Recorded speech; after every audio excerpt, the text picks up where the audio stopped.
CJPക്കെതിരെ വീണ്ടും കേന്ദ്ര സർക്കാർ 10 ലക്ഷം പേർ അംഗങ്ങളായ വെബ്സൈറ്റ് മരവിപ്പിച്ചു. അതേസമയം ധർമ്മേന്ദ്ര പ്രധാന്റെ രാജി ആവശ്യപ്പെടുന്ന പെറ്റീഷനിൽ 6 ലക്ഷം പേരാണ് ഒപ്പിട്ടത്. വിവരങ്ങളുമായി ഫെമിന ചേരുന്നുണ്ട് ദില്ലിയിൽ നിന്നും. ഫെമിന, ഏതായാലും CJP പറയുന്ന കാര്യങ്ങൾ കൃത്യമായി കൊള്ളേണ്ടിടത്ത് കൊണ്ടുവന്നാണ് മനസ്സിലാക്കാൻ കഴിയുന്നത്. എല്ലാ അർത്ഥത്തിലും പൂട്ടുകയാണ് CJPയെ. വെബ്സൈറ്റ് അടക്കം പൂട്ടിയിരിക്കുന്നു. എന്താണ് വിവരങ്ങൾ?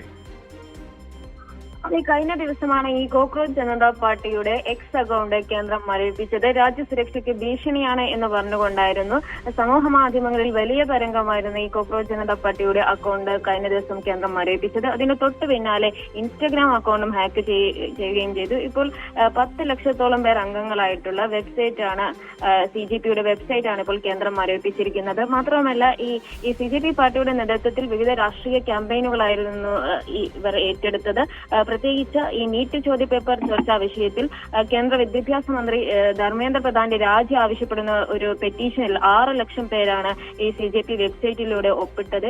ഇതടക്കം ഉള്ള പ്രവർത്തനങ്ങളെ തടസ്സപ്പെടുത്തുന്ന രീതിയിലാണ് ഇപ്പോൾ കേന്ദ്രം വെബ്സൈറ്റും മരവിപ്പിച്ചിരിക്കുന്നത്. ഇതിനെതിരെ വലിയ തരത്തിലുള്ള പ്രതിഷേധമാണ് വരുന്നത്. പ്രത്യേകിച്ച് ആവിഷ്കാര സ്വാതന്ത്ര്യത്തിനും ഇത്തരത്തിൽ ഗവൺമെന്റിന്റെ തെറ്റായ നയങ്ങൾക്കുമെതിരെ വിമർശനങ്ങൾ ഉന്നയിക്കുന്നവരെ നിശബ്ദമാക്കാൻ ശ്രമിക്കുന്ന കേന്ദ്രത്തിന്റെ നടപടിക്കെതിരെ വലിയ തരത്തിലുള്ള വിമർശനമാണ് വരുന്നത്.